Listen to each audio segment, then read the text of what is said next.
You ask Tiger to calculate. This deals with linear inequalities with one unknown. The final result is x greater than 80. Let's solve it step by step.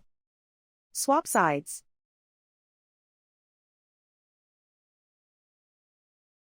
Isolate the x.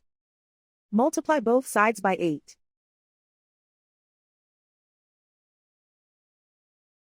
Group like terms.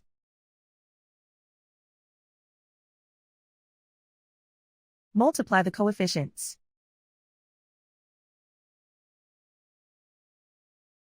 Simplify the fraction.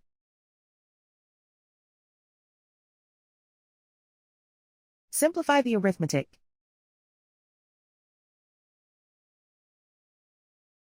Plot the solution on a coordinate grid. And so the final result is x greater than 80.